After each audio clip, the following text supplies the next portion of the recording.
Samanta Cakkavalesu Atra Gaccantu Devata Sandhammang Munirajassa Sunantu Sagga Mokkadang Dhamma Savana Kalo Ayan Badanta Dhamma Savana Kalo Ayan Badanta Dhamma Savana Kalo Ayan Badanta Namo Tassa Bhagavato Arahato Samma Sambuddhassa Namo Tassa Bhagavato Arahato Samma Sambuddhassa Namo Tassa Bhagavato Arahato Samma Sambuddhassa Yoca buddhanca dhammanca sanghanca saranangato Cattari ariya saccani sammappanyaya passatiti. Okay, all of you are warmly welcome. Last week we discussed about the very valuable topic in Buddhism, the fourfold mindfulness. Again we will discuss about the mindfulness. Here I am going to explain another new topic, but I think it is not new. All of you are already know it. The topic is the threefold refuge. The threefold refuge. At the very beginning we have to know, if we can understand, if we can know this refuge, that is very important to go forward practicing Buddha's message. When we consider, when we learn Buddha's message, first of all, if we can understand the three refuge, the threefold refuge, that is very important for understanding, then we have knowledge what they are and how do we deal with these three things. That is very important. When we observe 5 precepts, at the very beginning of observing 5 precepts, we say that I go to the Buddha for refuge, I go to the Dhamma for refuge, I go to the Sangha for refuge. What is your idea? What is the refuge that Buddhism says? What is the meaning of refuge that here Buddhism says? I think you can guess something because guidance. Guidance, so yeah, guideline. This is, we can say, some sort of guideline that we go, that where we go to, and what is our way, what is our goal that we reach. That is our final goal. When we are going to reach that final liberation, final goal, understanding of the threefold refuge is very important. If we have clear knowledge what they are, it is very useful to practice the Buddha's message. Could you please tell what are the triple refuges? What are the threefold refuges? Buddha, Dhamma, Sangha. Yeah, Buddha, Dhamma and Sangha. Here we say it as singular, the threefold refuge. Sometimes we say that the three refuges too. Both are correct. But we can say it as a singular, as a collective noun. Then, how do we deal with these three things? And how do we analyze? How do we identify these three refuges? Have you any idea about these three things? What is the Buddha? That when we say that I go to the Buddha for refuge, what is that meaning? What is the meaning of that I am going to the Buddha for refuge? Kind of protection, right? Yeah, which protection? Yeah. Which protection? What's the protection? Buddha, the knowledge of Buddha is the protection. Protection from unhappiness and suffering? Yeah, good. Sometimes some people who don't have real knowledge, they may think that when I say that I go to the Buddha for refuge, I may not become old age, I may become not sickness or death. Actually, that is the misunderstanding. The protection here, that is very important. The protection from evils, the protection from the hell, protection from the defilements. When we are going to the triple gems for three refuges, we have some sort of protection. We mean here, this protection is not only for our physical body, but the protection for our mind from negative ideas, from evils, from defilements. That is the nature of that we are going to the triple gem for refuge. The first thing is the Buddha. When we consider Buddha, when we say that I am going to the Buddha for refuge, here we concern the Buddha's knowledge, Buddha's enlightenment. We have confidence that Buddha has acquired, Buddha has enlightened. We have some sort of confidence. And also, when we say that I am going to the Dhamma for refuge, we concern that this is the path for the purification, for the getting rid of suffering. And also, when we say that I am going to the Sangha for refuge, it means we believe the disciples of the Buddha who enlighten. There are 4 steps of enlightenment. We say that Soan, Sakadagami, Anagami, Arhat in Buddha's language. There are 4 steps, 4 levels of enlightenment. He who becomes these levels are that we say that they are the Sangha or noble disciples. Then when we practice this message, we consider these noble disciples. When we think about their qualities, we have some sort of courage that we also can practice this message and we also can gain the results in this life. We have some sort of confidence.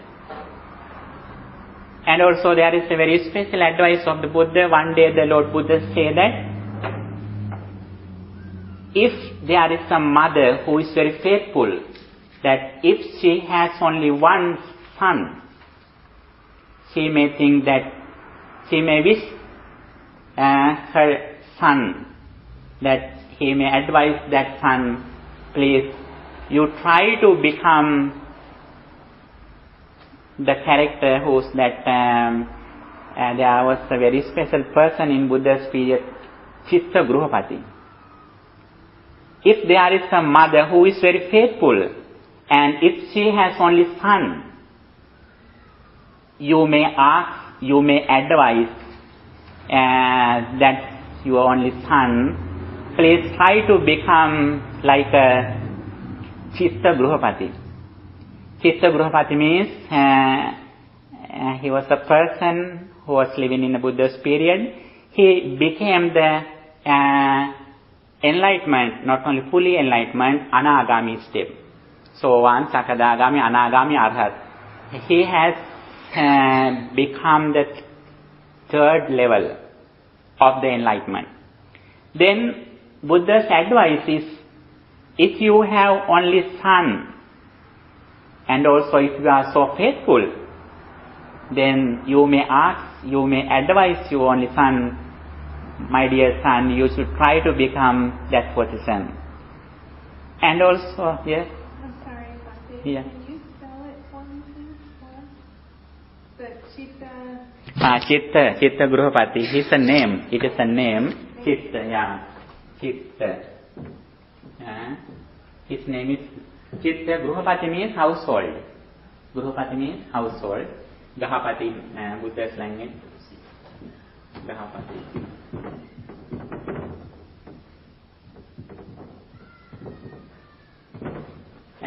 He was a very special person in Buddha's period. Sometimes some monks also went to meet him for the discussions about Buddhism. And also, if there is a mother who is very faithful and that only son wishes to become a monk, on that day please ask your son, please try to become like Sariputta. And also, if there is a mother who is very faithful and she has only daughter, then you have to ask that your only daughter, please try to become like Nanda Mata. Nanda Mata. Who is Nanda Mata? Nanda Mata is a girl in Buddha's period, lady. He was a lady in Buddha's period. He also has attained the Anagami step. Anagami step. One day that only daughter wishes to become a nun. On that day you may ask that your only daughter, please try to become like Khema or Uppalavanna. Yes. If you have been in a household, according to living a day life like Sandamata, can you retain an anagarika position? Yeah. There are some reasons. Because Buddha didn't force to become monks, all persons. There were some persons in Buddha's period who attained some sort of levels of enlightenment. But they had some problems to become monkhood. Sometimes they had some duties in the name of their parents. That is why they didn't become the monkhood. But however, while they were living at home, they practiced this message. And also a special thing that for becoming a monk, actually Buddhism means that Buddhism mentions that somebody has a great merit. It is not easy. It is not easy. For a monk, somebody has done a lot of meritorious deeds in previous lives. It is so difficult according to Buddhism. If you have facilities to become a monk, and also if you like to become a monk, it means you have that enough merit that you accumulated in the previous life. That's the meaning. There are many people in the society, they like become a monk, but they have a lot of problems. They have a lot of attachment with their close relatives. It is so difficult to become a monk. Isn't it a state of mind, the anagami, all of the levels, they're a state of mind. So if you practice even without being a Buddhist monk, which is easier because you're devoting your life to Buddhism. But if you're having a lay life, you have some responsibilities, but you do all the meditations and you get up, you still can achieve things. Mm-hmm. Actually, it depends on the situation. Sometimes, some monks, they have a lot of responsibilities at temple. It is so difficult to become some sort of steps for the monks too, even monks. But there are some lay persons, even though they were living at home, they do their activities, their responsibilities with a limit, and they clear their activities, their behavior. That is why they could become some sort of enlightenment, levels of enlightenment. And also, if we have courage, if we have attention, if you have effort, even though we have a lot of responsibilities or duties, we can reach some sort of levels. On the other hand, we believe that we have accumulated a lot of mental culture in previous lives. If we have some sort of spiritual level in this life, it means that is like a shadow of our previous life.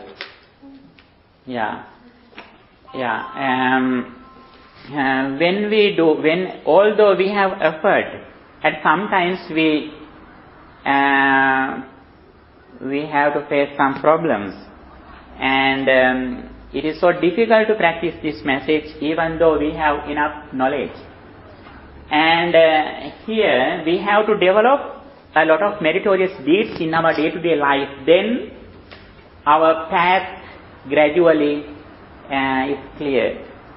It goes to clear. When we help others, if we like the success of others, it means we also will have the success in our life. Always, our mind should be ready to help others. If we wish the success of others, it means we also will receive the success. That is the nature of our life. However, I was discussing about the threefold refuge. At the very beginning, Buddha says very clearly, he didn't hope that the people respect and honor him always. Buddha says very clearly, if you respect me, you may practice this message. He who sees Dhamma sees me. Then, if you respect me directly and clearly and honestly, you may practice this message. And also, as grateful persons, we respect Buddha. We offer some drinks and foods in the name of the Buddha's qualities. That when we do these deeds, we accumulate some sort of merits because of our mind is very pure. Because of the purification of mind, we accumulated a lot of merits. It causes us to succeed our life. But Buddha didn't mention that we offer something to him. Especially, Buddha says very clearly that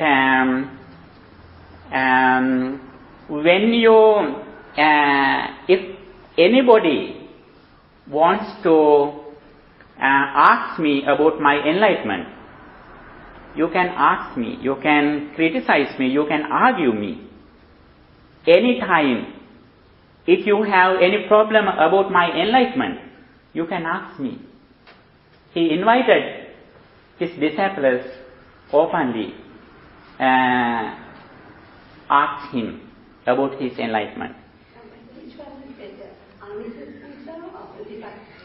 Yeah, Amisa Puja means if you offer something in the name of Buddha, those are the Amisa Puja. Pratipatti Puja means if you practice morality, if we practice tranquility, if we practice wisdom or meditation, those are included in Pratipatti Puja.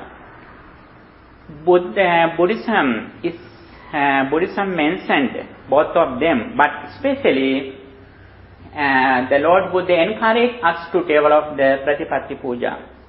Pratipatti Puja means, Amisa Puja is easier than practicing Pratipatti Puja, but when we practice Pratipatti Puja, we don't need money. Without money, without wealth, we can practice Pratipatti Puja, but we have to declare our time, our effort. When we practice, some people think that it is so difficult, but if we are used to practicing meditation, then actually gradually it is going to be easier. Then, however, the Pratipatti Puja is very important. When we do some Amisa Puja, like offering something to the Buddha, offering something for the monks, actually those acts are also very important in the name of longevity of Buddha Sasana. That is also a great merit. As the result of practicing Amisa Puja or offering something, we accumulated some sort of merits. That merits goes to our longevity, our good complexion, our strength, for our health. Those acts causes to our success in this life. But we have to think very special thing. Even though we have done a lot of meritorious deeds such as practicing generosity, practicing morality, and practicing only loving kind meditation, we can't overcome the three big challenges in our life, four big challenges in our life. We have four major challenges in our life. Other challenges are minor. Day by day, we face very deep, very major challenges in our life. What they are? Suffering, finally we become the suffering. Before suffering, we face some problems in our life. Delusion. Delusion is the cause of these problems. But we can see very visible things in our life. Sickness. Sickness, Death. old age, death, and separation. We are subject to become old age. We are subject to become sickness. We are subject to die. We are subject to separate all kind of interests that we like. Although we complete Amisa Puja, we can't overcome these major challenges of our life. That is why we have to do next step, that Pratipatti Puja. If we like to overcome these major challenges in our life, we have to practice Pratipatti Puja, the second step. Because Buddhism is not a religion, actually it's a way of life. You need to practice it. That's the main thing what Buddha said, come and ask about it, learn it, and use it. But I am it's just practicing. Okay.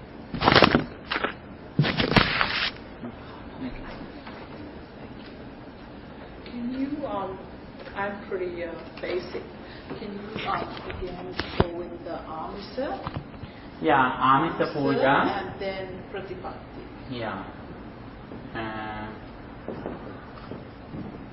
Amisa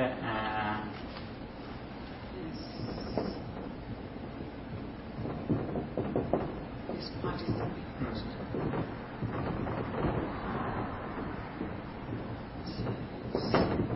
Amisa puja means if you offer something to the Buddha, as some drinks, as foods, as flowers, if you fulfill some rituals, for example, chanting discourses, those are the Amisa puja. It is the primary level rituals. And Pratipatti puja means if you practice these doctrines, it belongs to Pratipatti puja. We respect the Lord Buddha in this both ways. But Buddha always appreciated fulfilling the second step. For example, when Buddha was getting ready to end of his life for departing, then a monk, he didn't come to meet Buddha. He went to outside and he meditated. He meditated again and again. He wanted to become enlightened before Buddha passing away. Then other monks are gathered near Buddha. Buddha said very clearly that monk, his name is Dhammarama. His name is Dhammarama. Yeah, Dhammarama is the real monk who respect me in the real way. But there were many monks who enlightened already with the Buddha. But one of them was meditating. He wanted to become enlightenment. He wanted to become arahantship before Buddha passing away. That is why Buddha says, he is the person who respects me in the correct way. So I have a question. The Amisa puja is for the Lord Buddha, even after he's gone. So when I offer flowers and everything, that's Amisa puja. When he was alive, was it also called Amisa puja? Yeah. Okay. Yeah. So the Amisa puja now is really for me just to show respect. There's nothing, no other merits, because you really, it's all in the thought process, right? Yeah, no, but here there is a thing that when Buddha says very clearly, when you offer something to me when I am living, and also if somebody offers something after I die, if that person thinks that I offer this thing that the real Buddha, both of merits are same. Okay. Are they? Yeah. Oh, okay. Yeah. On the other hand, there is a lot of stories in Buddhism. There is a special book that Vimanavattu in the Buddha's discourses. There is a very special book that there are many stories in that book, Vimanavattu, that there were some people who offered something. Somebody has offered only one flower for the Buddha. As the result of offering that flower, that person has become a god. Yeah, because of their mind is very pure and calm.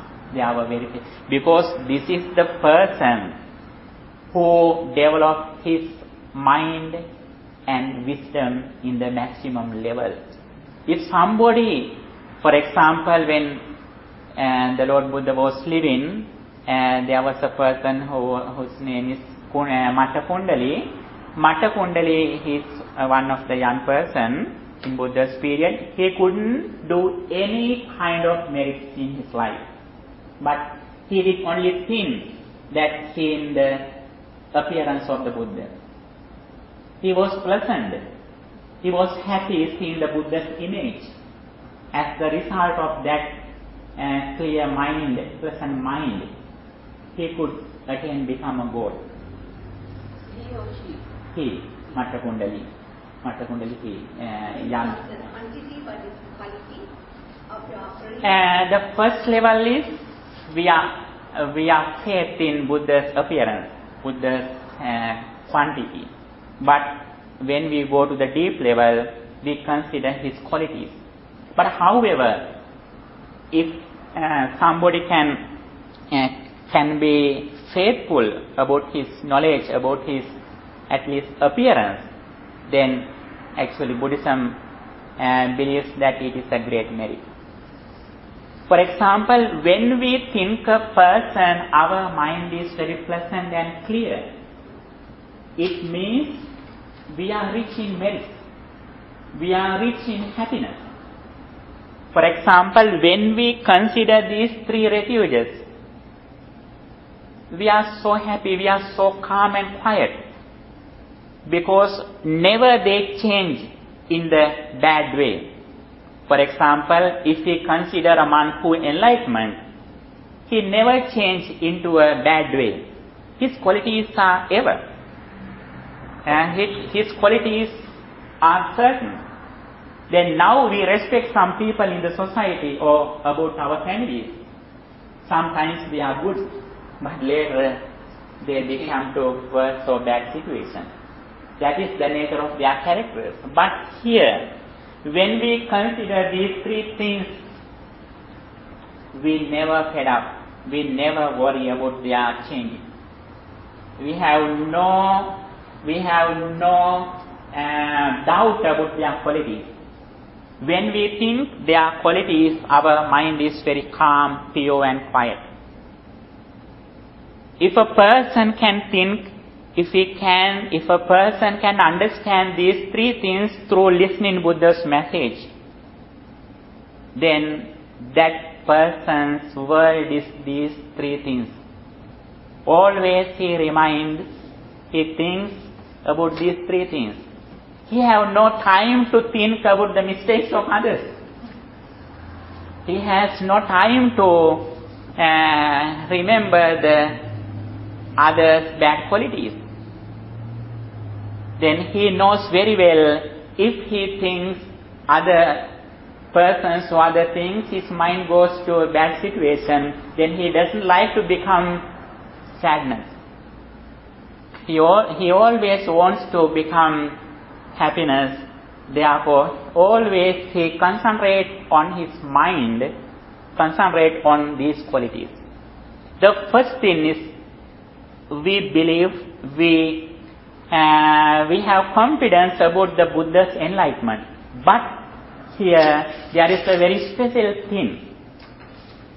We have confidence about the Buddha's enlightenment until we become the enlightenment.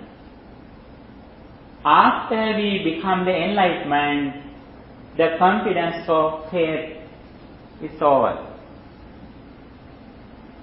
What is the meaning is that?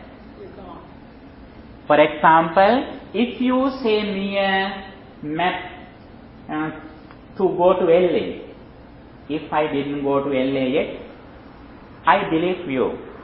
I have confidence about you that you show me the road. Until I will reach to LA, I believe in you. After I reach to LA, confidence is no more. Then that is my own experience. Then I know very well. It doesn't mean I don't forget the Buddha. I don't forget you. It doesn't mean. But confidence over. Confidence is over after I reach that situation. This experience also like that. For example, there is a very good example. When the Lord Buddha was living, one day he met a person who is a Brahmin. He advised him. The Lord Buddha illustrated his teachings about the impermanence. That person was very intelligent. He understood the reality what Buddha said. As soon as the Lord Buddha explained that situation, he could understand, and also he became the first level of enlightenment, Sotapanna. As soon as he attained Sotapanna, Buddha left that person. Buddha went away. Then Mara, you know Mara, he is a god. Mara saw that situation. He wanted to change that person. And he got the appearance of the Buddha. As Buddha, he acted near near that person. Like real Buddha.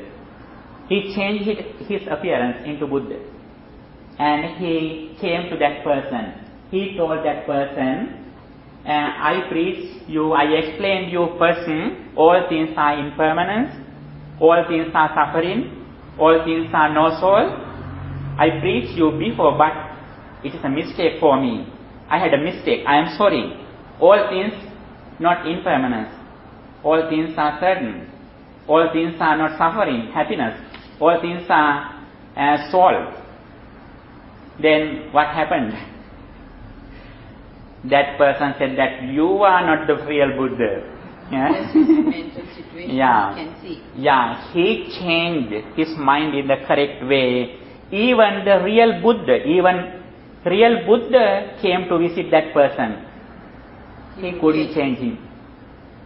That is the nature of this understanding. So he's confident. Until we become this situation, our faith is going here and there. It is changing. But especially if we reach to the first level, it is a very certain level. Nobody can change that understanding. That is the reason. Then there are some stories in Buddha's period. However, when we describe the Person's name. actually, I can't remember that person's name. He is a Brahmin. Brahmin, yeah. Then,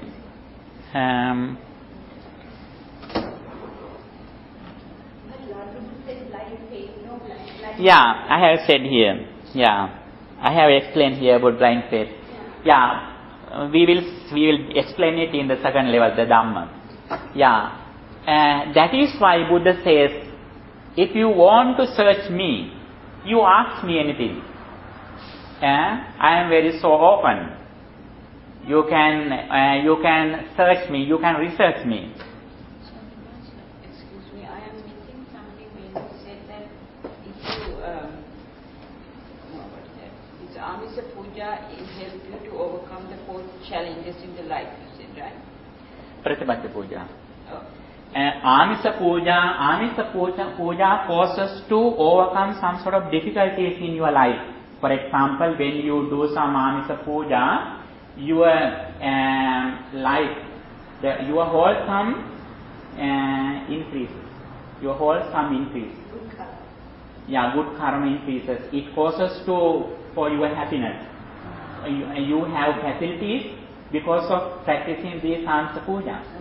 Yeah, you. Pratipatti Puja is what remove the challenges. Yeah, when we practice Pratipatti Puja, it means Amisa Puja, mostly we say that, actually we will describe it in the second level. Yeah, I'm sorry. In the second level I will explain you. Yeah. Puja, yeah. Puja means rituals like offerings or something. Puja. Yeah, Puja. Puja. It is long. Both are long. Yeah, not short. Puja. Yeah, we can say like in according to linguistics, we can do like a double OJA. Yeah.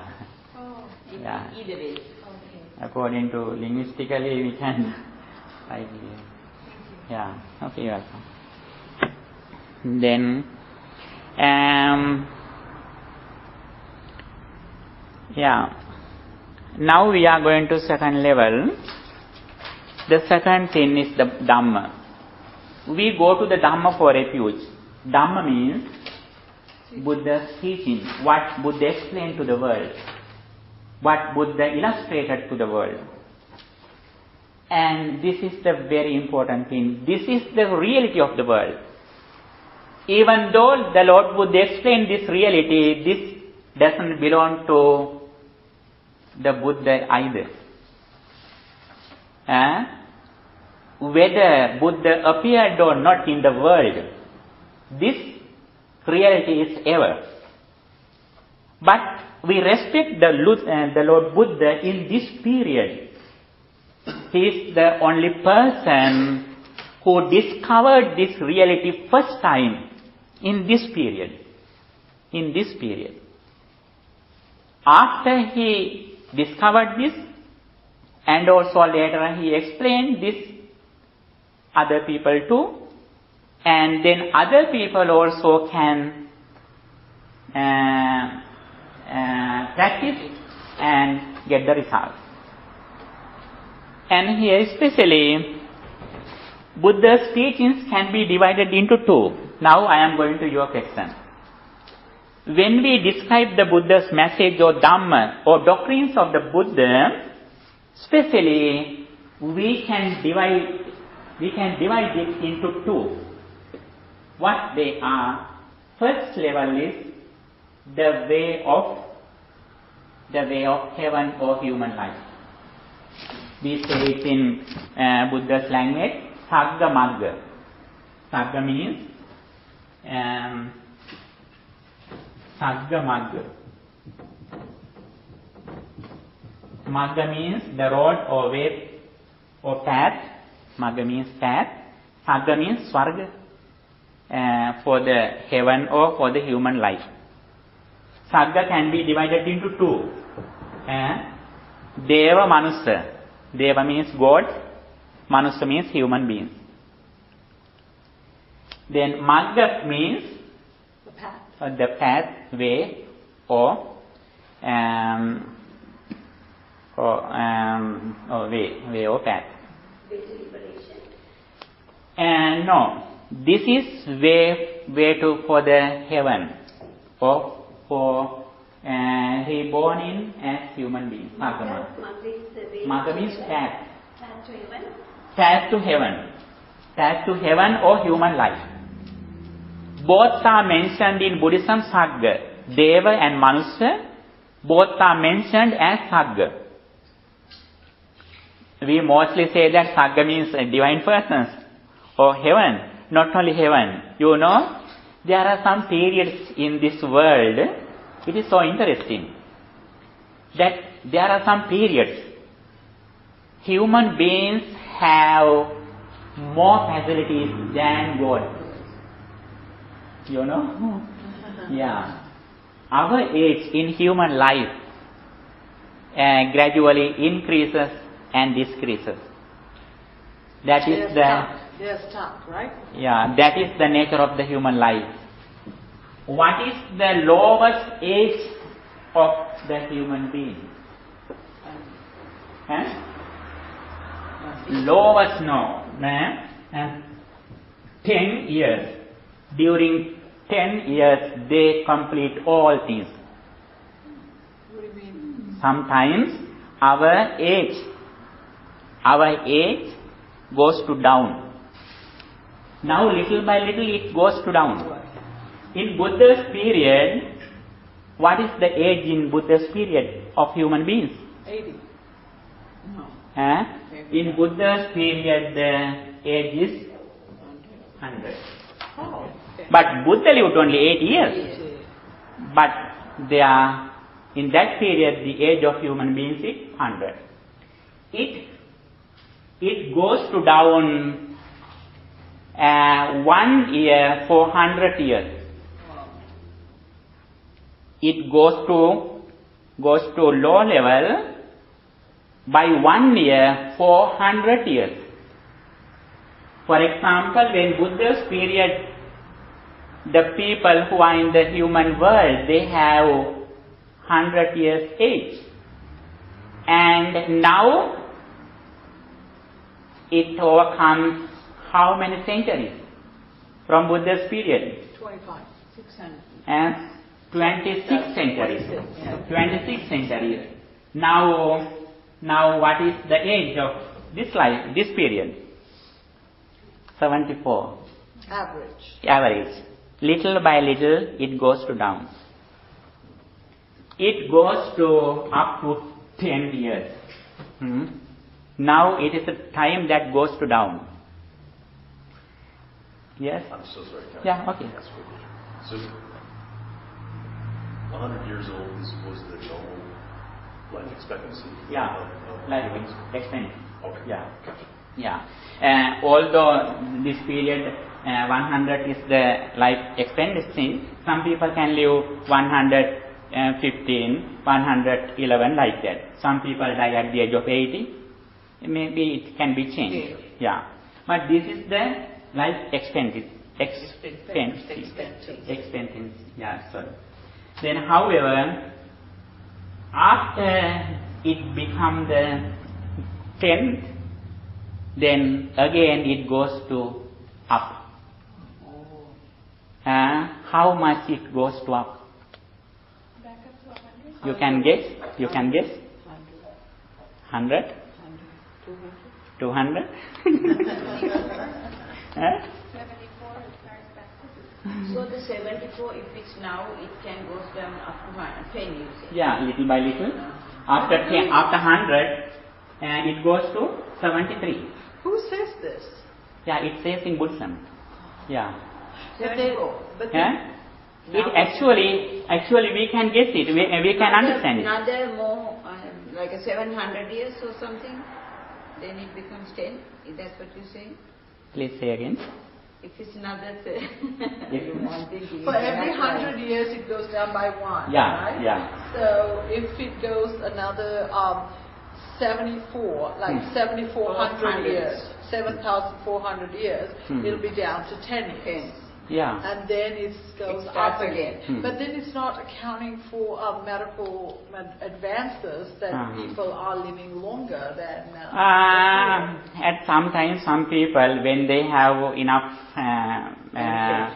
facilities or medical help, but some people live for a long time. But is that the cycle? That's a cycle. yeah, it's right? like, but this period it goes to down.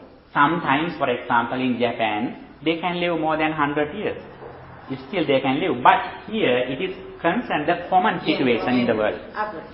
This is the common average in the whole human world, not only particular place. Not a particular place. When we combine this thing in Asian countries, it is true. In Asian countries, South America, Africa, all of them are same, especially Japan, America, Switzerland, a few countries, it is changed. So how many years do the Devas live? Yeah, and now first I would like to explain the age of human world. It goes to down little by little. After they become the age of 10, the people have a fight, big fight. They hit each other. They beat each other. And a lot of people die with their fights. But few people who will be very, very intelligent, they understood we become this situation because of our anger. They try to develop their qualities again. Then gradually their age increases. And how many years they can live when they develop their qualities? Can you guess? 200? Yeah. It goes to up until asankhya. Asankhya means 1 and 140 zeros. Asankhya means, now you know million. Million has 6 zeros. Million has 6 zeros. Billion has 9, I think, billion, 9 zeros. Then asankhya has 140 zeros. The human's age. In that period, they are so superior. They have all kind of facilities in this life. At that time,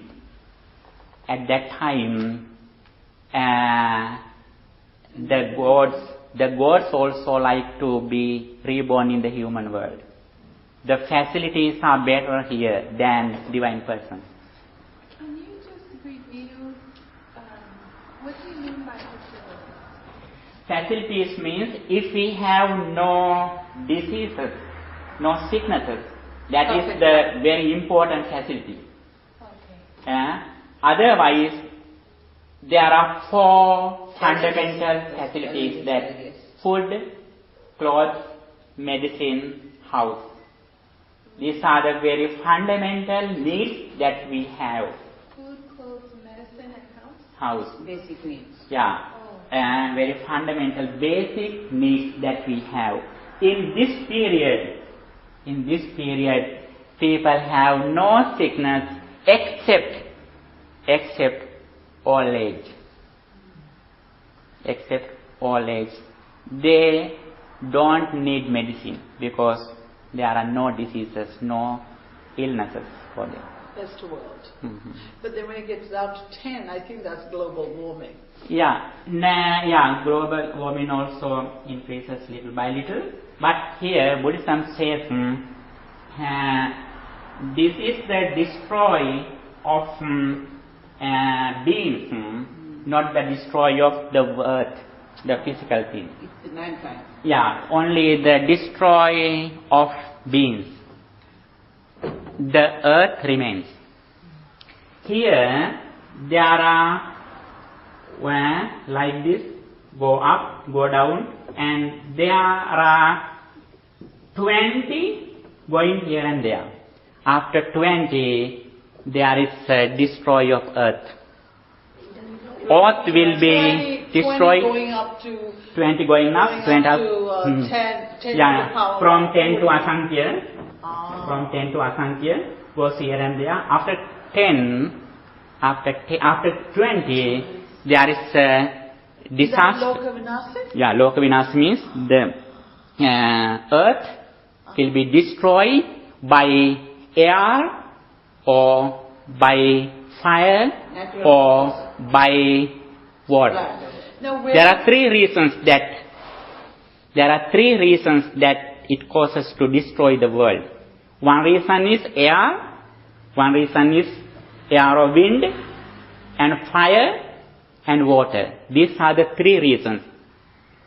Sometimes it will be destroyed by wind.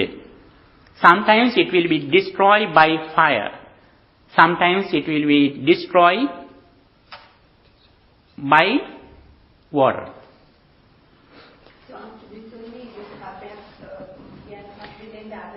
Yeah, kalpa means there are several kind of kalpas.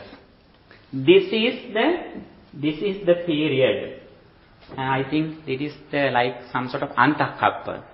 There are 5 or 6 kalpas means not only one kalpa. This 20 period is the Mahakalpa.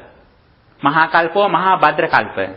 In Mahabhadrakalpa, there were maximally there are 5 Buddhas. When this period 1 or 2 go here and there, when it goes here and there 4 times, there is a 1 Buddha. So what it means by go here and there? I don't get From that. 10 years to 10 to the power 140 is going up and down like that 20 times. Mm-hmm. Yeah. When they are going down, their quality is also decreases little by little. It's getting That's better a long and time worse. period.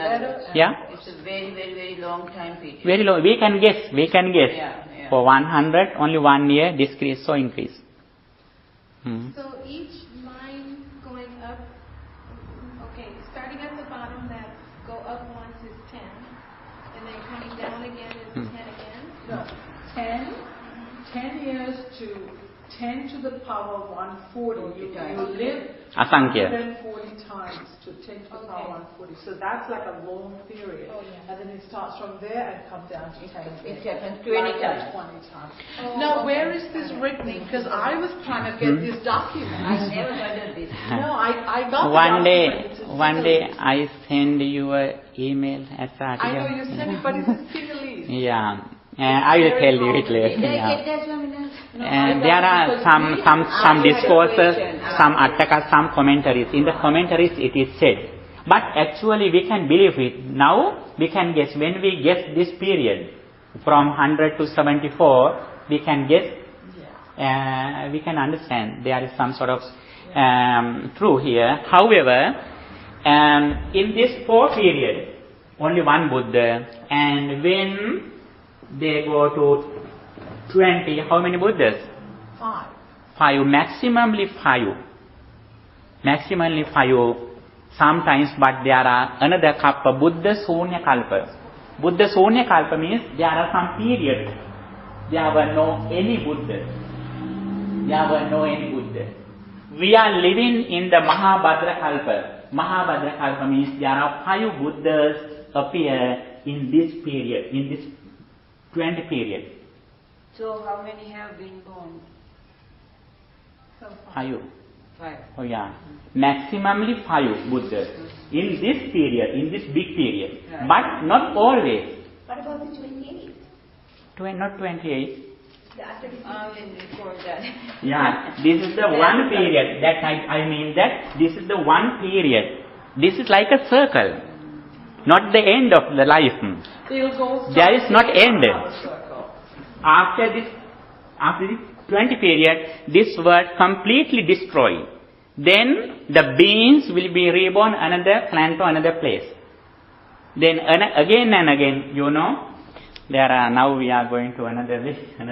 Now I have a question that's very, very fundamental. So, what you're saying is that this earth is still living in this, right?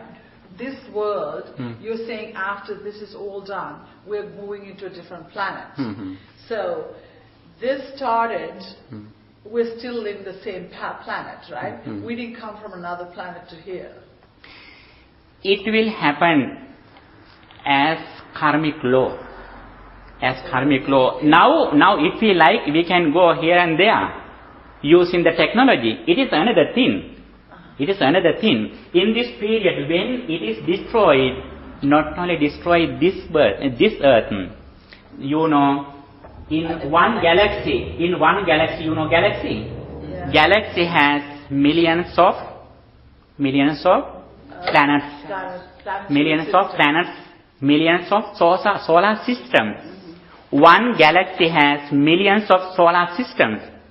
But in our galaxy, Buddha says, there are only 1,000 worlds that beings are living.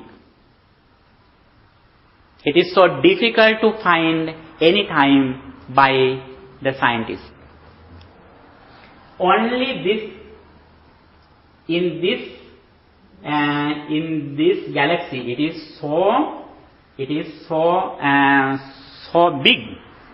It is so big. Our Earth is here, like here, our solar system is here. Here there are millions of solar systems in the same galaxy. In the same galaxy. How many years if a person would like to go from here to here? Billions. Light years, Alokavarsa. Light years, 100,000 light years wants to go to from here to here. Alokavarsa Lakshya. In just Milky Way galaxy?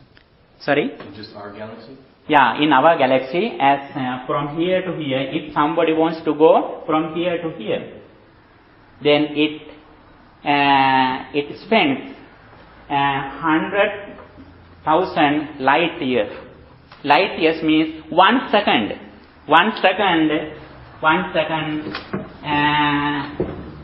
It takes 186,000 miles. 1 second. Miles, 1 second. And how many 100,000 years? How we collect it? We have to eat 60, 42 hours, days, and again 100,000. This is the time that you have to spend if you like to go from here to there. In the speed of light. Yeah. Just forget it. Nobody can go in this way. This no bathroom break. It's just straight. yeah. So in this Milky Way, there are 1,000 places to move from, to go to. Wow. You said in that galaxy, there are 1,000 places like where this is happening. Yeah. But scientists never can discover this reality. Using the instrument, using the material things, nobody can discover these things. They do all things. They do their all activities around our solar system. Solar system is like this. We do all activities. Our scientists play their role, they play their all roles living in this planet. They can see some sort of galaxies far away when they tune their microscope. They can see, but never they can reach. Actually, it is another thing. Then Buddhism says this is only one galaxy. One galaxy again, where do you know? Increases 1,000. 1,000. It is this is the Sahasri Loka Dhatu. This is the Sahasri Loka Dhatu. It means Sahasri means 1,000 planets which the beings living. And it again increase 1,000. It means Disahasri Loka Dhatu. It again increases 1,000. It says Trisahasri Loka Dhatu. Trisahasri Loka Dhatu. It again increases 1,000. It says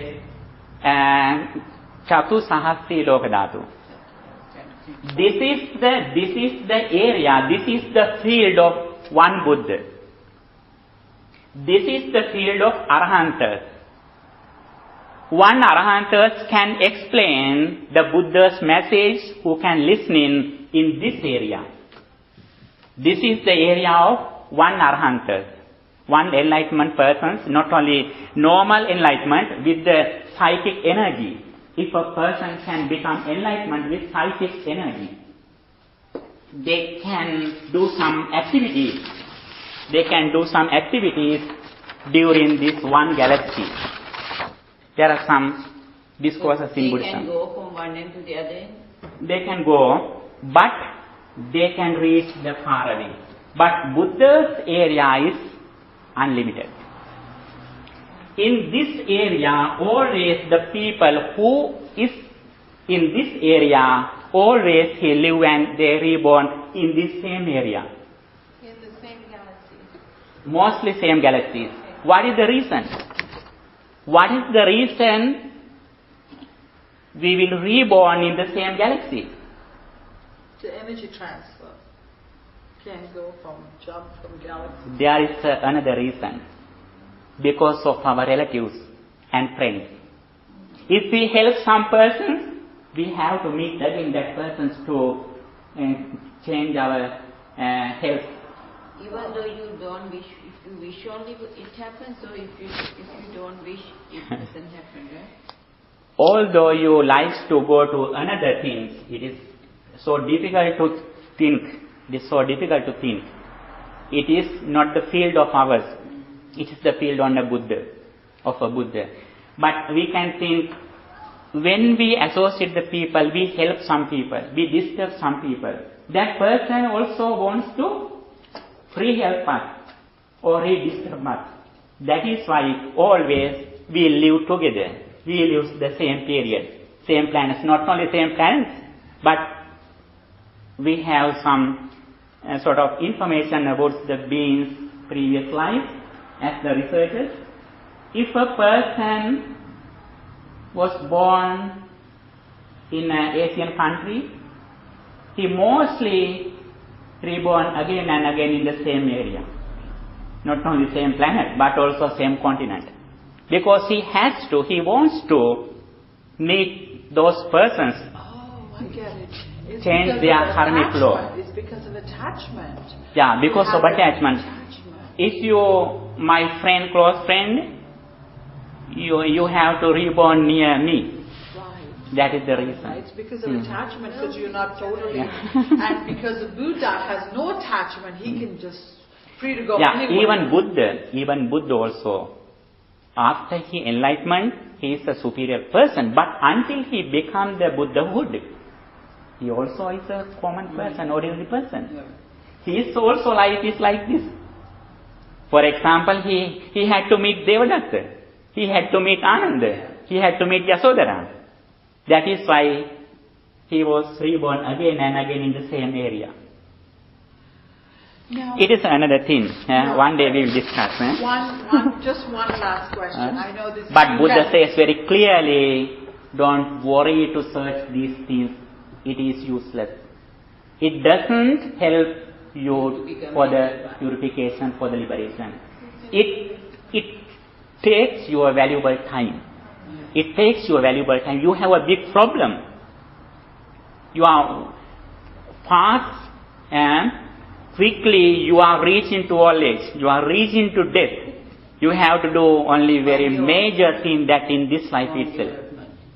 Yeah. It's just to show how big this thing is. So this was said by Lord Buddha.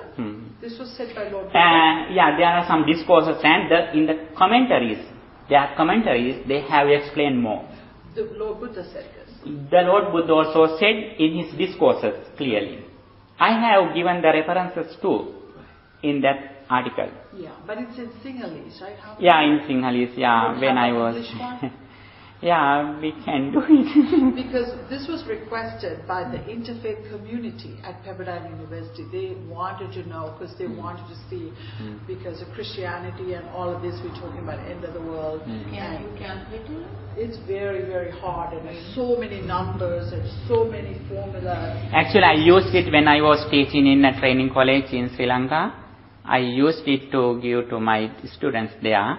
I collected all references from the books in Buddhism, and I collected some information about... If you come across an English article, please share it with me, because the interfaith community wanted that.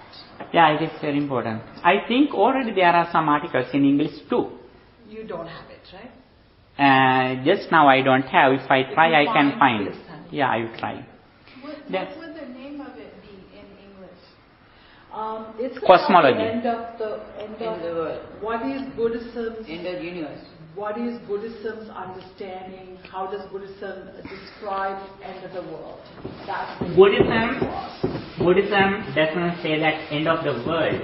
Buddhism says that end of the period of some sort of time. Yeah, so that was what it is. This is like a circle. I don't want to get too complicated here, but I'm just curious. When you said we come to certain places, like you said, in Asia, you're born in Asia because your family owned it. And then you get someone like me who's like third generation American, right? It's all this mix and blend of other European things and whatnot. And then, but it's like the last couple, maybe 500 years of the history of the world has been people moving all over the place, right? So how does that all integrate and connect karmically? Exactly? Yeah, actually we can explain this in various ways. We don't be reborn as human beings ever. It changed. One time we are human beings. In next time we will be reborn as God. Again we are going to the animals level. But however, this solar system is very small. When we compare other planets, other solar systems, this solar system is not big. We mostly say that we are in the West or in the American continent, but actually it is a very small place. Even though we are living in all over the world, all of things we can guess as a one place, not a big place. When we compare other planets where the people live, where the beings living. And also, on the other hand, this relationship is not very far. Now you have 4 or 5 birth relationship with your relatives. When you lost them, you may meet them for a long time.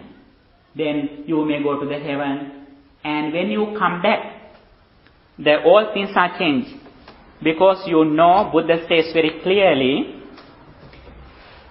in the samsaric journey, where we reborn from period to period, nobody is in the universe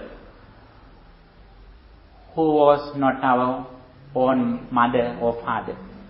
Oh, that many times? Not only one time, hundreds of times. Every person was some sort of our close relative. That is the name. It is a big period. But here we consider, I consider the very small period. When we compare last 5 or 6 births, we can see some sort of same situation. But if you are very familiar with the Western society, when you will be reborn in the Asian country, you may come back here with some sort of connection. That is the nature. If I had more connection with the Asian country, if I was born here, I may have some sort of connection with Asian country or some marriage or something, I will go there. That is the nature. Karma. Yeah, it is the main reason of the karmic force that we accumulated in previous lives. There are many things that we have to discuss it, but Buddhism doesn't encourage towards search this situation.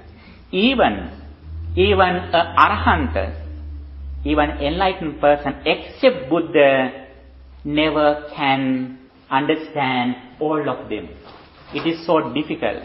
You know, Reverend Moggallana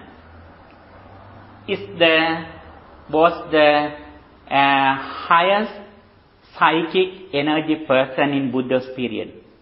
He wanted to go to the end of the universe using his psychic power. Then he went from planet to planet by using his psychic energy. What Buddha did?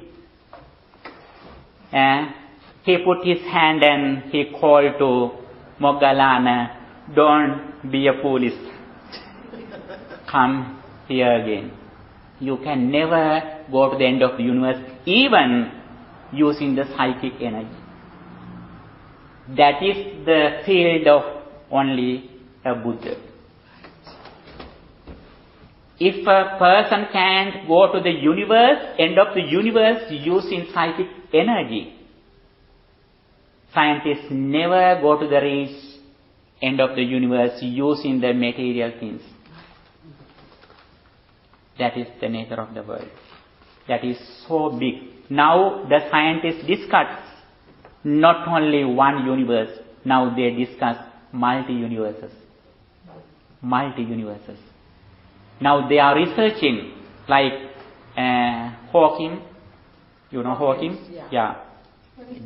It's Dr. Hawkins from Caltech. And he has some diseases. He is Right, so he has yeah, yeah. Yeah. Then now the scientists discovered the multi-universe. Actually, this is that we discuss. This can be say only one universe. Now scientists discuss not only one universe. They discuss about the multi-universes. However, now we are talking about the Dhamma, the Buddha's teachings. Buddha says very clearly that if a person opts to research or go to end of the universe, it is useless. You have a big problem. Still you have a big problem, big challenges, major challenges. As I mentioned we have to overcome these challenges. Other challenges are minor. If you lost your degree, if you lost your job, if you lost your children, if you lost your house, all of those are minor. The major challenges that we have to face, these 4 challenges, and among them the final one is the big one. You are subject to not only sickness only for you. You have to face a lot of sicknesses of your relatives and friends. You are subject to not only your own death. You have to go to the number of funerals of your relatives and friends. That is why we have to overcome this suffering. Buddhism doesn't guide to overcome death or sickness. Buddhism guides us to overcome suffering of death, suffering of sickness, suffering of separation, suffering of old age. That is the goal of Buddhism.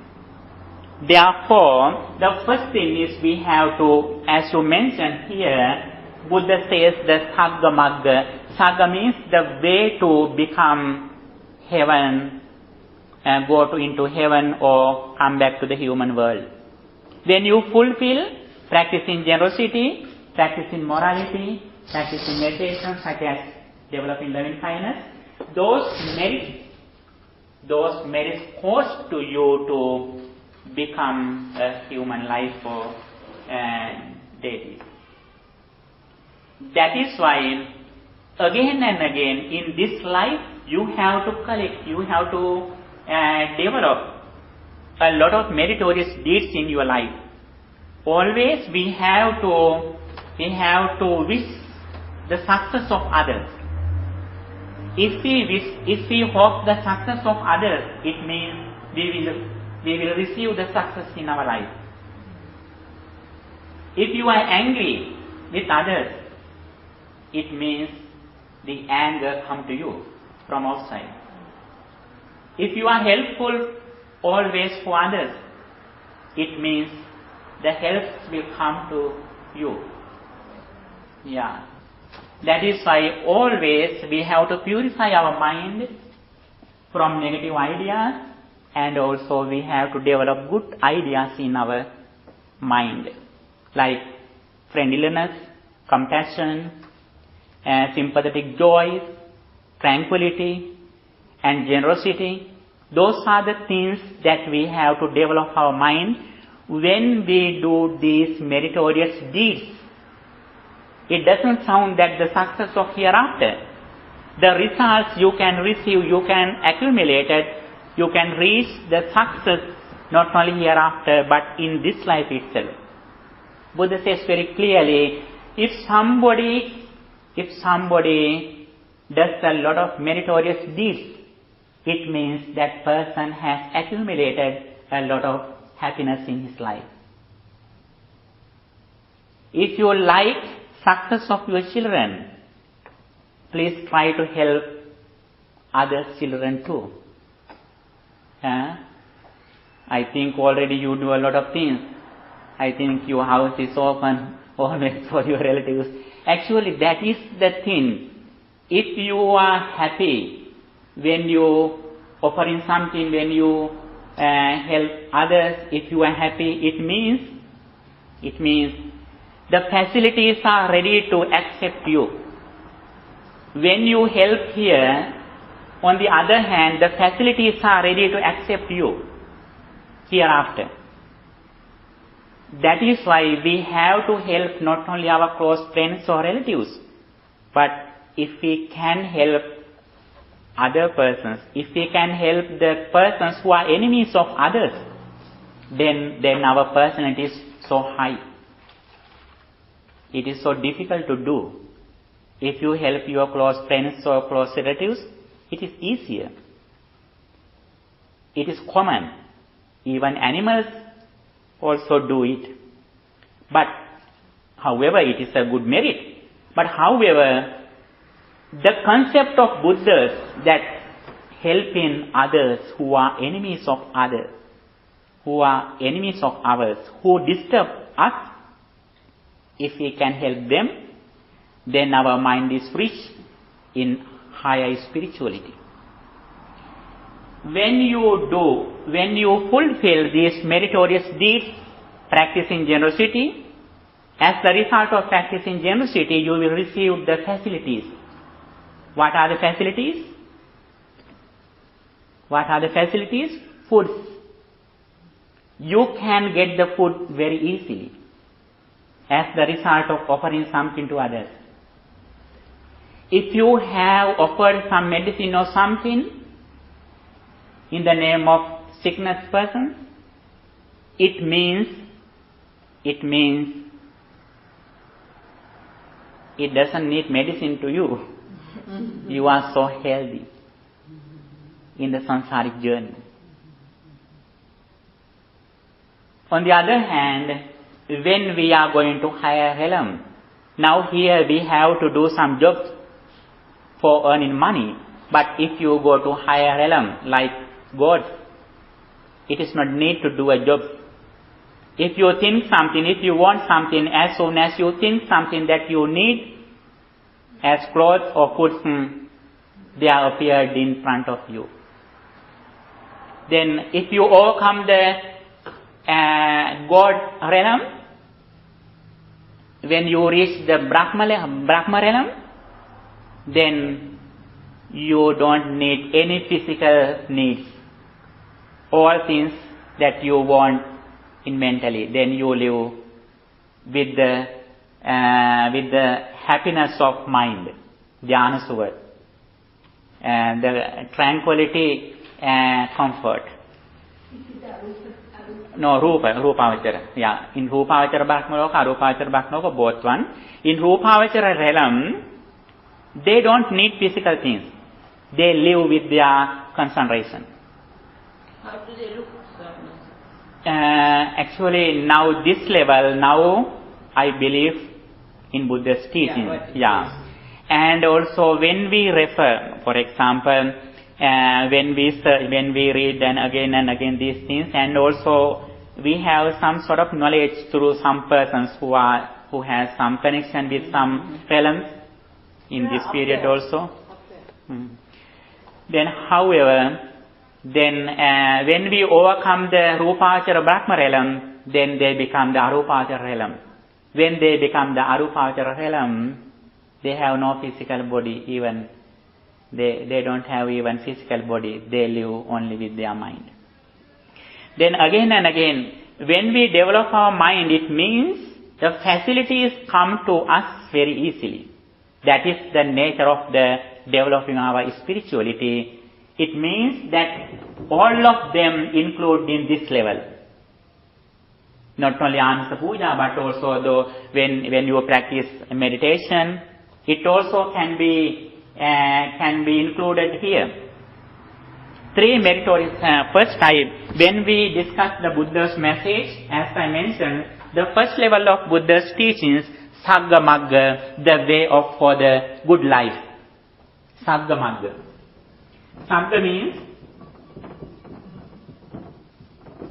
means Swarga. Swarga means heavens or human worlds.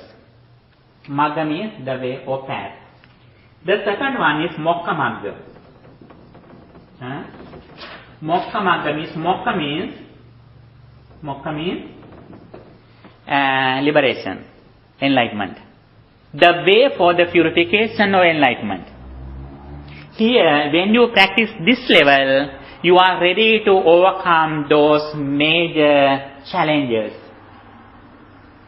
Even though you use a human body, if you have developed your concentration and your wisdom, you can face those difficulties, those challenges without suffering. Here, when you fulfill these levels qualities, you are happy when you are with the facilities. In this level, you are happy when the facilities are good.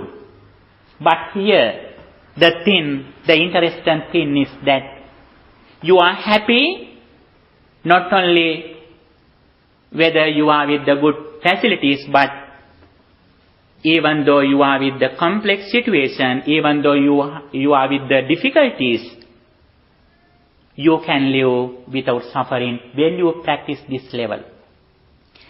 That happiness is not only hereafter. This happiness you gain while you are living in this world. That is the interesting thing. All religions explain their liberation or going to the heaven after death, hereafter. The main difference of Buddhism is that we get the facilities practicing this level in this life. When you are happy, it means you will have a good life hereafter. When you practice meritorious deeds, practicing Dhammagaru, such as practicing generosity, practicing virtue, practicing meditation, when you practice these merits, you get the results in this life. If you have done a lot of merits in this life, when you are alone, when you think your life, you are so happy about your activities that you have accumulated, that you have developed, that when you think about your mental culture, practicing merits, practicing wholesome things, especially if your parents are living, you are so lucky, and try to help them in your own hand. That is a great merit. And also, if you meet some persons who have some difficulties, try to help them. That is also a great merit. And also, always, if we are ready to help others, it means our life is without problems, without difficulties. On the other hand, if we can think our life with pure mind, with pleasant mind, that about concentration our good activities in our life, it means we are so happy. When we are alone, when we live, we don't mention that I am living in a big house. My house is situated in a big land. We never think. The activities come to our mind that we did as good deeds. Those things come to our mind. We are alone. Buddha says very clearly, your happiness depends on how much you cultivate your mind, how much you have developed your mental culture. That is the reason which depends on your happiness. Then here in this level, when you come to this level, you don't forget this level. Still you are doing these merits. You are fulfilling your duties in the name of your family members, in the name of the society. You fulfill and you do good deeds as merits. And in this level, you are ready to overcome the real suffering. What is the cause of suffering? Big attachment. The reason of suffering is not our relatives or not our facilities. The main reason of suffering is the big attachment. If we have big attachment, if we think that nobody is changed, if we mention that all things can be controlled by me, that is the misunderstanding. We can control not only about our children, but we can control even our own body. If we can control our body when this body is going to old age, this body is going to sickness, we can control. If we can control even our own body, how you control others? Even though we can control our physical body, we can do only thing. We can control only thing, that mind. we can control our mind. If we can control our mind, if we can change our attitude, how we look at the world, then when the world is changed, we don't suffer. We have already mentioned about the changing. We have developed our mental culture to face these challenges when the world changes. Then for that special thing is that understanding of 5 aggregates, Pancha Upadana Skandha. Always Buddhism focuses to 5 aggregates: Rupa, Vedana, Sanya, Sankhara, Vijnana. Rupa means matter, Vedana means feelings, and perception, Sanya, Sankhara, mental formation, and mind. Yeah, those are 5 things. 5 aggregates. Rupa. Yeah. 5 aggregates. 5 aggregates means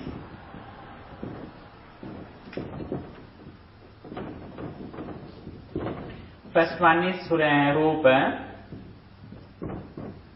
Rupa means matter. And second one is Vedana. Vedana means feeling.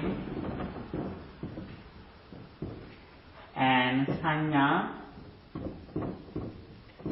Sanya means perception. And Sankhara. Sankhara means mental formation.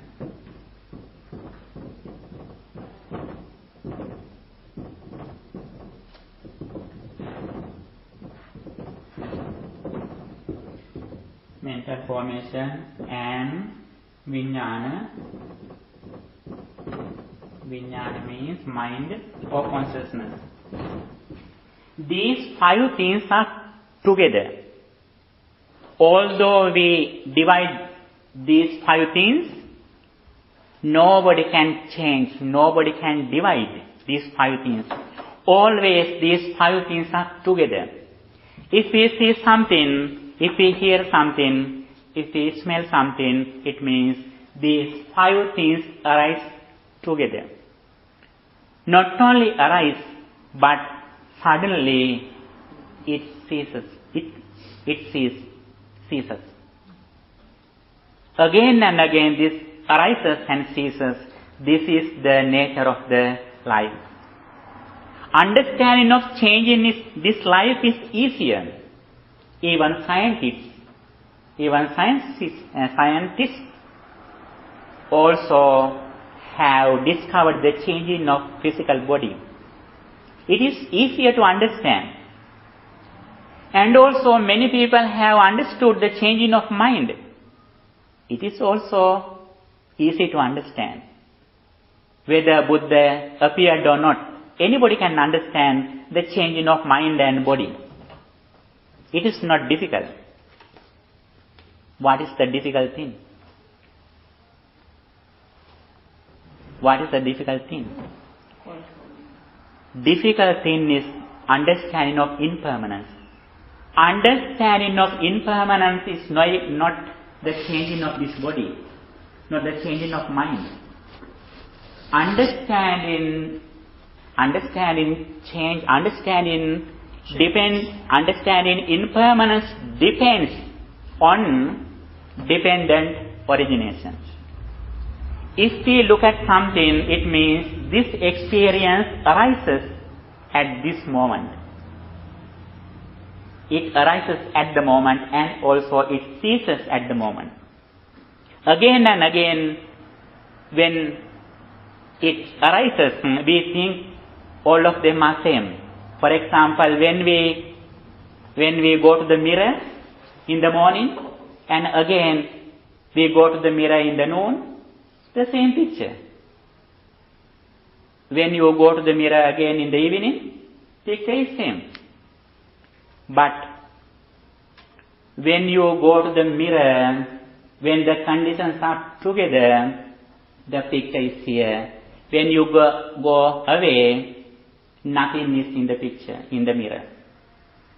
When you come back to the mirror, when the same conditions are together, you may think the same picture.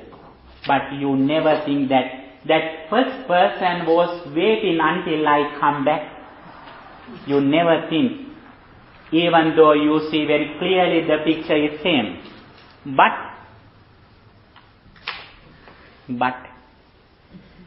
you left your house. When you come back to house, you may think that until I come back, this house was waiting for me.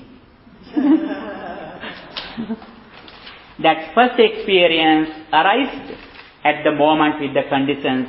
Then again, when I think, when I memorize, when I look at that, the experience arises that the house, you may think the same thing, but experience is new. Always it arises. According to conventional truth, the same house, but according to ultimate truth. If you want to overcome the suffering, you have to understand this ultimate truth, the five aggregates. Understanding of five aggregates is the most important thing according to Buddha's message. If we can think again and again, you can develop the time that you remind this process that happens to your life, in day-to-day life. It means you are overcoming the suffering. You fulfill your duties in the name of your children, in the name of your husband or wife, you fulfill. But your attachment gradually decreases. It doesn't mean that you don't respect your husband or wife. It doesn't mean that you don't fulfill your duties. You do your duties better than you did before, when you have this understanding. Then, because of your understanding, now you develop compassion, loving kindness, all good qualities. When you develop in your inside, then you show more qualities in your life when you associate others. Then the special thing is the Dhamma. As Dhamma, we have to know the both ways, the way of heaven or human world, the way of for the purification or liberation. If you like to be reborn as human beings or as deities, if you fulfill three meritorious deeds such as practicing generosity, practicing morality, practicing meditation, you will have a good life as a rebirth. Then while you are fulfilling those merits, you have to fulfill another way that causes to get rid of suffering. The main thing is you have to face a number of difficulties in your life until you will die. Every day we have a lot of things to be suffering. That is why we have to understand this reality. Understanding of impermanence is very important. Understanding of very impermanence is very important to overcome the suffering. The suffering depends on not only things which is outside. The suffering depends on our wrong attitude, misunderstanding. If we can change your attitude, whether your environment is very complex, nobody can disturb your peace of mind. You are rich in good personality. You are rich in knowledge. You are rich in reflecting on this reality.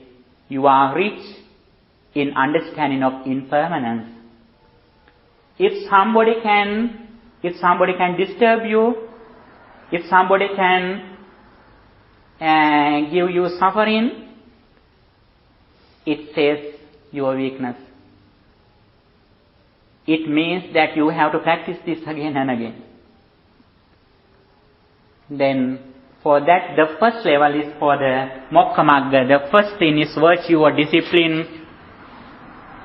Before meditation, if we have good discipline, verbally and physically, it is so important to develop our mind. For the mental culture, first of all, we should have good discipline. Especially, we should have good discipline in our speech. We should be so careful about our mouth, which we keep in and out. When what we keep into mouth, foods and drinks, which you keep out from mouth, speech or words. In both ways you should be careful. For the discipline of speech, what you should have? Mental awareness. Yeah, Samma Sankappa. Good ideas. Samma Sankappa, Samma Vacha. If you want to become Samma Sankappa or right attitude, you may have right understanding, Sammaditthi. What is the Sammaditthi? You know, if we do good deeds, we will have the good results, verbally and physically. If we do bad deeds, physically or verbally, we will have the bad results. This is the nature of the right understanding. If you have this knowledge very clearly about right understanding, you are ready to get rid of evil sin. You are always ready to fulfill the good deeds in your life. It means, if you do bad deeds, it means you will have the bad results. You never like bad results. You like fruitful results. Then always you do the good deeds, keep in your mind in the correct way. You try to purify your own mind with good ideas. Then the first thing is discipline. Second one is tranquility. It means you focus your mind particular object again and again, practicing breathing meditation, practicing loving kind meditation. There are many techniques that we can focus our mind particular subject, object. Then again and again we practice our mind. At least please try to start your meditation at least 5 minutes per day. Gradually try to develop it one by one. This week I do meditation 5 minutes. Next week I meditate 6 minutes. Then 8 minutes. Little by little I increase it if you can think, and not only sit in meditation, but when you drive, when you work, when you walk, every time you may have only think that mindfulness. If you are with mindfulness, it means you are with the good friend, your best friend. If you lost mindfulness, it means you lost your best friend. If you lost your best friend, it means you suffer. You are with suffering. Then Buddha says very clearly, the main reason of our success is the mind. Not only mind. Mind is with mindfulness. Even though we have a mind, it is not our friend. If our mind is with defilements, then our mind is like an enemy. If your mind is with mindfulness, it means that mind gains you the happiness. That is why Buddha says all his teachings can be included in mindfulness. Mindfulness is the foundation of all teachings that Buddha has explained in his during of life, the 45 life. If he has explained something in the name of happiness, those all doctrines can be included in the one topic, that mindfulness. Dhamma means that that is the second refuge, and third refuge is the Sangha. Sangha means that visible refuge.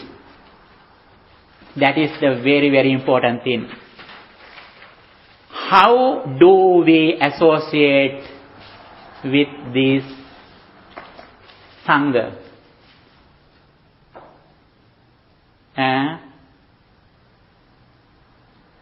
What is our concept about this Sangha? We have to see in both ways about the monks, about the Sangha. One thing is, as the persons who have more virtuous life, who have more qualities, who develop more qualities than we. That is one thing. When we consider these qualities, actually, we can give up all things, but we can give up our parents, our house, our close relatives in the young age. In the young age. In the old age, it can be easy. But in the young age, if someone can give up his parents, his close relatives, house, it is so difficult. And also they are ready to fulfill some qualities in their life. That is why we respect them. On the other hand, they are the people who protected these valuable doctrines, valuable teachings more than 2,600 years. We should show our gratitude for them. Because they protected these valuable doctrines, we have something to listen to. In both ways, we should respect them. On the other hand, among these three refuges, Buddha, Dhamma and Sangha, Sangha is the visible refuge.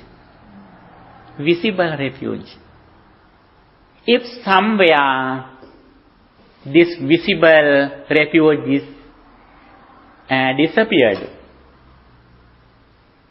you don't have a chance to understand other two refuges.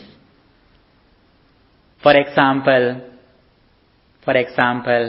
Bangladesh, Pakistan, Afghanistan, Indonesia, Iran, Iraq, those countries, there were millions of noble persons. Hundreds of monks were there. But first, the Sangha disappeared. But there are many big statues there still. When the Sangha disappeared, we have no chance to listen in the message.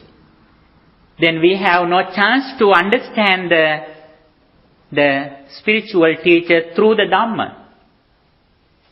That is why we have to protect, we have to help this visible Sangha, visible refuge.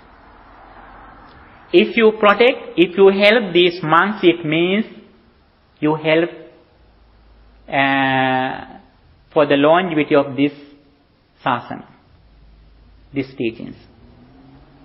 That is why, especially now the time, because in Western countries and Australia, not only Australia but even in African countries nowadays, the Buddhism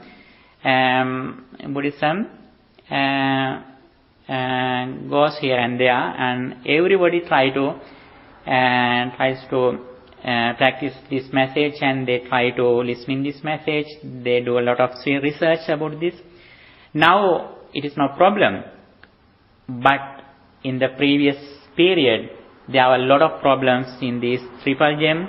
But especially when they develop these doctrines, nobody faces problems. But Buddhists never disturb others. That is the reasons that we lost some countries, Buddhist countries. However, nowadays it goes all over the world. However, when when we can think, for example, even now in Sri Lanka, there are some temples, some forests, some monasteries, more than 100 monks are living in the same period, practicing this message. When we associate with them, our courage, our effort also increases. That is why we associate these three things. When we think again and again Buddha's enlightenment, our mind is very pure. When we think again and again these doctrines, we try to not only develop our knowledge, we try to practice this knowledge. And also, if we think the noble persons who are in the Buddha's period and who are living in this period, when we concern them, we are so happy that there are many things that we can remind.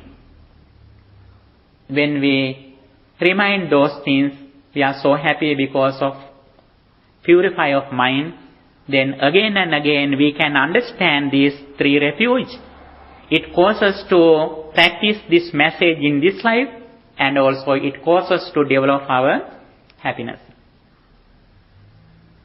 If you have no chance to think a lot during the day about these three things, it means the negative ideas, the mistakes of others come to your mind. Then your mind is very complex. If you think again and again, especially Buddha says very clearly, try to understand this message, try to live with this attention, especially try to live with the mindfulness. It means you are with the Dhamma. If you are with the Dhamma, it means you are with happiness. Then we talked a lot. I don't think I got a lot of time of yours. Then okay, you can read this paper, and please try to read at least one time after the class. I invite you to read this paper again, and you can catch some sort of idea that all things that I explained here, I have summarized in this paper. You can think, you can read again, and you can get some sort of idea. And if you have any question, now you can ask. And when you read this paper, if you have some questions, you can ask next week too. I'm curious about Dr. Hawkins. He has ALS. That's what my sister-in-law had. So, does he practice Buddhism? It depends. Now actually Hawkins, even though he has a dangerous sickness, dangerous disease, he is so intelligent. He has mindfulness. He does all things consciously. Although he can't move his organs, his hands or legs, he is very consciousness. He lives with consciousness. Then if he listening this message, he can practice it. The main thing is Buddhism illustrates that mind, the consciousness, and the ability of hearing. Other things are not important. Not just hearing, but you're saying like hearing the message. Yeah, hearing the message, yeah. Yeah, if somebody can look at or read something, it is also, they can get results. Especially, Buddhism mentions that somebody has consciousness and ability of hearing, and also that person is intelligent. Intelligent is very important. Normally the people who are here, they believe that intelligence is the professors have the intelligence. Actually, Buddhism doesn't mention that intelligence. Buddhism means the intelligence, that understanding of impermanence. There were some persons in Buddha's period, they didn't have a lot of education.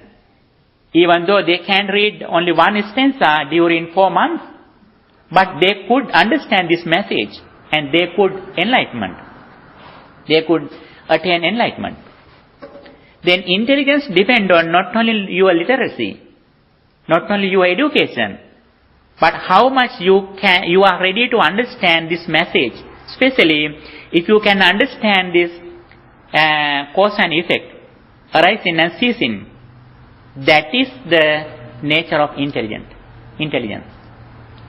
And especially Buddhism considers that the ability of hearing and the consciousness. The other weaknesses are not major. Others are minor.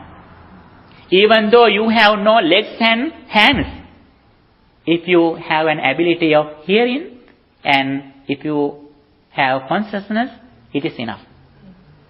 Buddhism says, even though you have no legs and hands, the most important thing is consciousness with intelligence and the ability of hearing. There is a person, now last days we went to meet him for a Dhamma discussion. Now he is 95 years.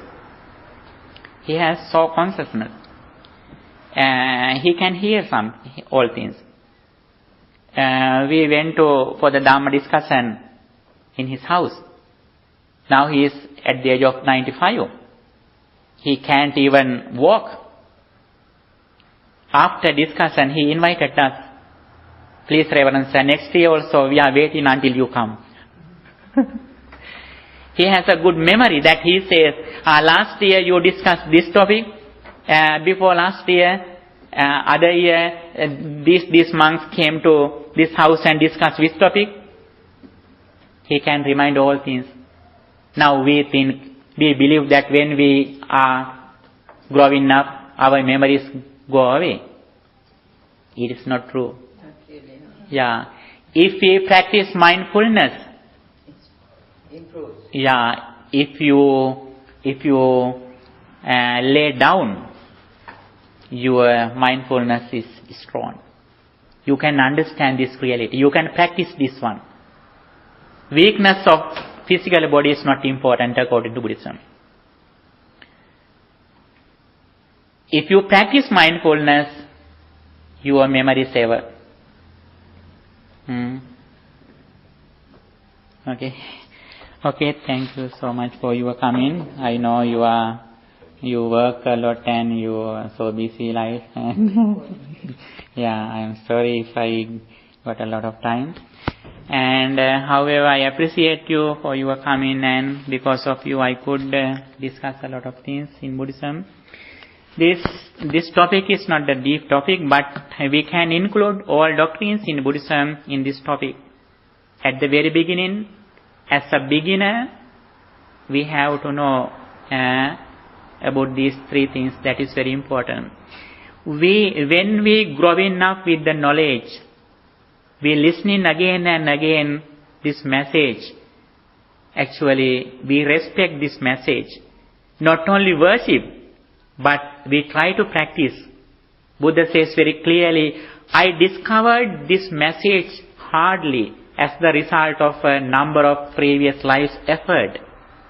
If you respect me before you die, try to practice this one. Buddha never said that come and believe this message. He always invites us to come and see. Come and see in your life. Come and see in your life. That is his message. If we respect him, we have to not only worship in him, but we can listen to this message, and if we can practice this message in our life, that is the good way how we help others. Okay, now the time to transfer the merits that we accumulated in this valuable moment. You came to the temple very faithfully, and first you worshipped the Lord Buddha, and you also 5 precepts, and you meditated first, and after that you listen in the Buddha's message, and doing these all of merits, we accumulated a lot of merits. As the energy of these merits, may our beloved departed relatives receive this medicine, may they attain good life, and finally may they attain final bliss of liberation. With that intention, let's we transfer all merits to our beloved relatives. Idamme ñātīnam hotu sukhitā hontu ñātayo. Idamme ñātīnam hotu sukhitā hontu ñātayo. Idamme ñātīnam hotu sukhitā hontu ñātayo. Let's transfer all of these merits to guardian deities and angels too. May they receive this medicine, may they protect you, may they keep their eye on you too, and may they also attain final bliss of liberation. With that intention, let's we transfer these all merits to guardian deities and angels too.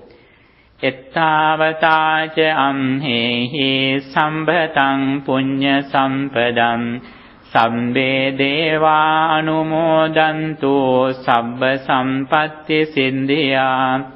Ettavata ca amhehi sambhatam punya sampadam sabbe deva anumodantu sabba sampatti siddhya. Ettavata ca amhehi sambhatam punya sampadam sabbe deva anumodantu sabba sampatti siddhya. Okay, I wish you all the best. May Triple Gem bless you. Thank you for your coming. Okay, thank you. Okay, you're welcome.